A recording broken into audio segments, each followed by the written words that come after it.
Cerita bermula dari seorang penulis bernama Jack Torrance yang melamar sebagai penjaga hotel Overlook selama liburan musim dingin.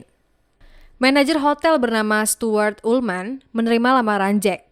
Tapi dia memperingatkan kalau dulu penjaga hotel sebelumnya pernah membantai anggota keluarganya termasuk dirinya sendiri di musim dingin. Jack mengabari istrinya bernama Wendy kalau dia dan anaknya akan segera staycation di sana. Lalu anak mereka bernama Danny suka ngobrol sendiri dengan teman imajinasinya bernama Tony. Setelah Danny makan roti dan sikat gigi, dia diberitahu sama Tony kalau Hotel Overlook itu berbahaya. Danny bahkan mendapat penglihatan tentang hotel itu hingga membuatnya pingsan. Terlepas dari kondisi Danny, Jack menjemput istri dan anaknya untuk ikut ke hotel sehari sebelum tutup karena musim dingin. Jack dan Wendy diajak keliling sama Pak Ullman sambil nunjukin kamar mereka. Mereka lanjut ke aula hotel dan bertemu dengan kepala koki hotel bernama Dick Halloran. Tapi kita panggil Dicky aja ya biar enak disebutnya gitu. Ngalah Dicky neh. Setelah diajak keliling dapur, Jack dan Wendy lanjut keliling ke basement. Dicky ngajakin Danny makan es krim di dapur.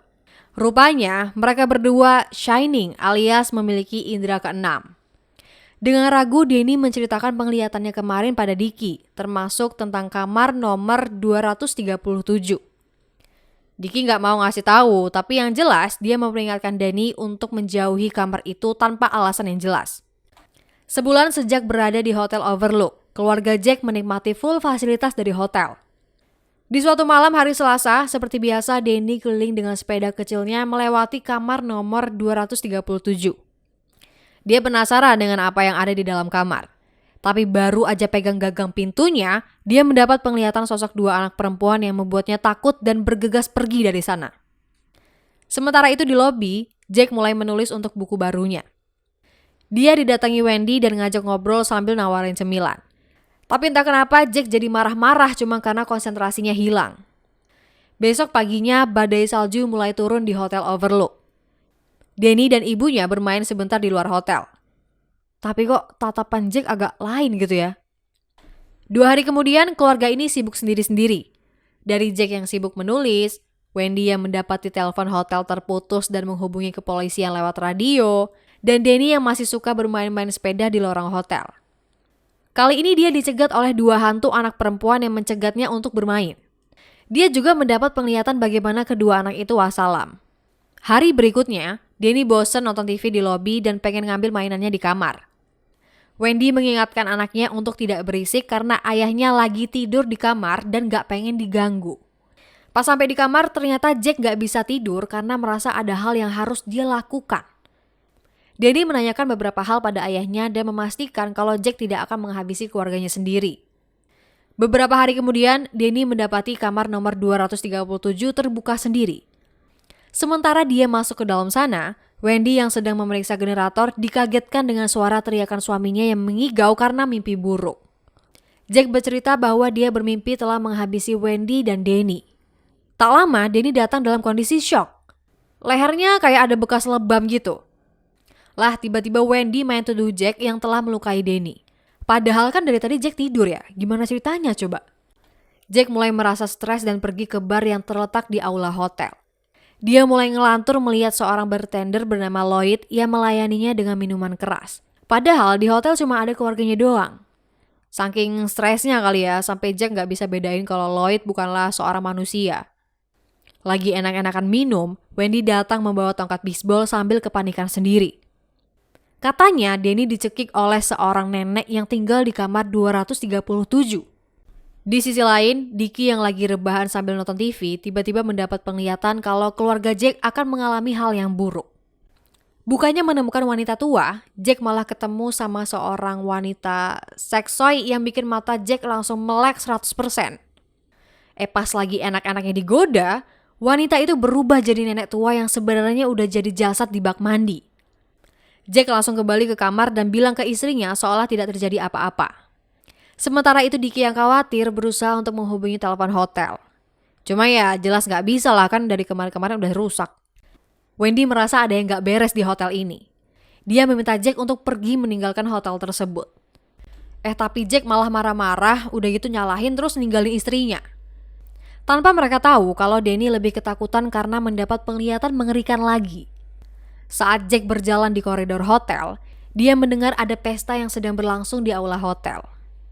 Ini sudah jelas ya kalau Jack sudah berada di antara dua dunia dari manusia dan hantu-hantu di hotel tersebut. Dan sayangnya dia nggak bisa bedain kedua dunia itu. Tapi ya udahlah, kita lanjut. Jack kembali minum gratis dan ngobrol sama Lloyd. Pas dia ikut menikmati pestanya, Jack tertabrak dengan salah satu pelayan yang membuat bajunya kotor.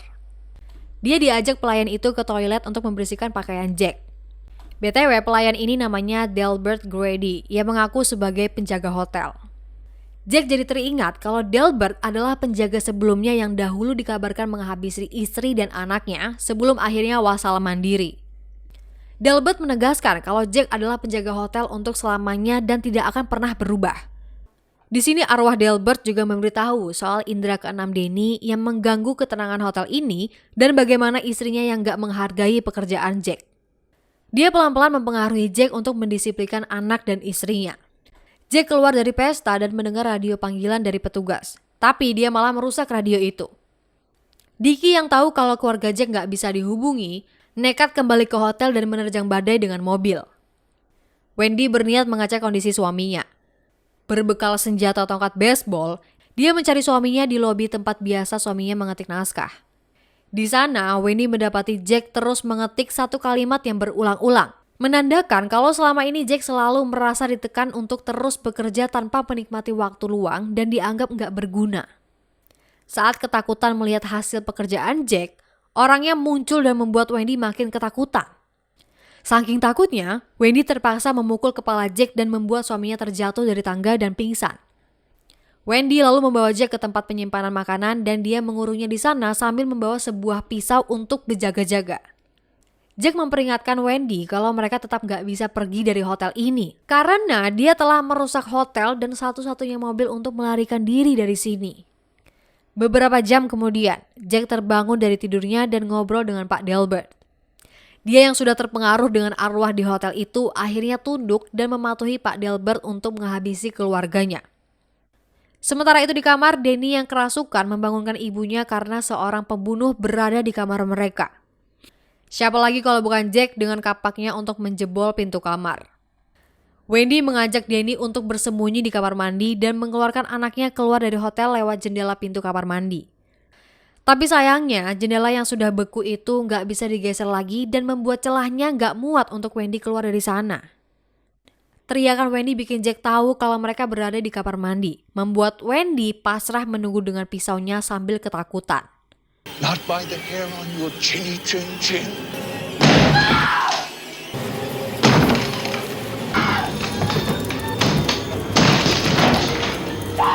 Here's Johnny. Saat Jack hendak membuka pintu kamar mandi, Wendy refleks melukai tangan Jack dengan pisaunya. Lalu tak lama, Dickie telah sampai di hotel. Dickie dengan polosnya masuk ke dalam hotel untuk mencari seseorang tanpa dia tahu kalau Jack tiba-tiba datang dan menyerangnya dengan kapak. Dickie wassalam di tempat, membuat Danny berteriak karena dia tahu dari kemampuannya. Danny keluar dari persembunyiannya dan langsung dikejar sama Jack. Jack dan Danny kejar-kejaran di labirin. Sementara Wendy mulai bisa melihat arwah-arwah penunggu hotel termasuk Pak Delbert dan penampakan mengerikan yang tersembunyi di hotel ini. Di tengah kejar-kejaran, Danny yang sudah hafal jalan labirin tersebut mencoba mengecoh ayahnya.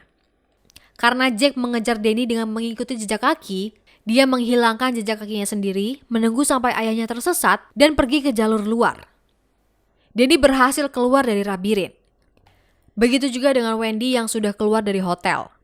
Mereka berdua segera pergi dari hotel dengan mobil milik Dickie yang membiarkan Jack wassalam perlahan karena kedinginan. Di akhir cerita, jasad Jack ditemukan membeku.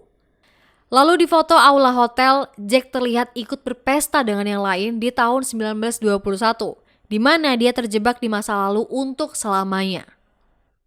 Jadi itulah film The Shining yang terkenal dengan meme si bapak yang mau menghabisi anggota keluarganya sendiri. Tapi terlepas dari jalan ceritanya yang lambat, film ini menurut gue bagus juga loh. Kalau menurut kalian gimana? Tulis pendapat dan request film dari kalian di kolom komentar. Terima kasih buat kalian yang sudah menonton. Bisa kali ya klik like-nya, subscribe yang belum, dan nantikan arah film lain dari kami. Pesan dari film ini adalah, harta yang paling berharga adalah keluarga. Oke? Ada baiknya setiap anggota keluarga itu saling mendukung lah satu sama lain. Jangan kayak keluarga Jack yang sakarape dhewe.